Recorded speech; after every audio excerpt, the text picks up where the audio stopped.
Պրոբլեմն այն է, որ Կտրիչ Ներսիսյանը իր արդեն հայտնի խմբակի հետ պղծության շղթաների մեջ է կալանել մեր սրբության սրբոցը Մայրաթոր Սուրբ Էջմիածինը։ Նրանք ամենևին մեր Տեր և Ուսուցիչ Հիսուս Քրիստոսի ուսմունքը և վարդապետությունը չեն տարածում, այլ տարածում են պղծություն, կոռուպցիա, քրեական ենթամշակույթ։ Մեր սրբության սրբոցի Մայրաթոր Սուրբ Էջմիածնի ազատագրման օրակարգը վաղուց է հասունացել, և այսօր Հովհաննավանքի պատարագը խորհրդանշելու է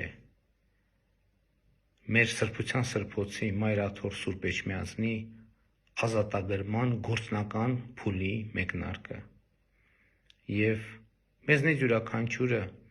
պետք է կատարի իր ընտրությունը ներառյալ հայաստանյաց առաքելական Սուրբ Եկեղեցու քահանաները։ Սիրում եմ բոլորիդ և աղոթում եմ բոլորիդ համար, և որպես դրա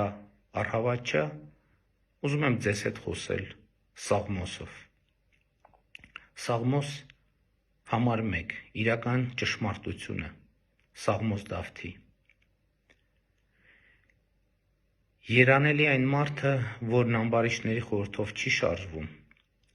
մեղավորների ճանապարհին ոտք չի դնում և հանցագործների հետ համախոհ չի լինում,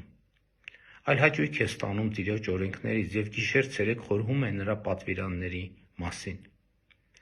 Նա նման է ջրերի հոսանքի վրա տնկված ծառի, որ իր պտուղը ժամանակին կտա, իսկ նրա տերևը չի թափվի, և ամեն բան, ինչ էլ որ անի, կհաջողվի նրան։ Այսպես չեն ամբարիշտները, այսպես չեն, այլ նման են հողմափոշու, որ հոսում են երկրի երեսին։ Ուստի ամբարիշտները չեն դիմանա դատաստանին, ոչ էլ մեղավորները կլինեն արդարների հավաքի մեջ, քանզի Տերը գիտի արդարների ճանապարհները,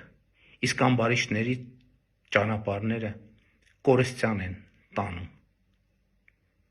Փառք նահատակներին և կեցցե Հայաստանի Հանրապետությունը։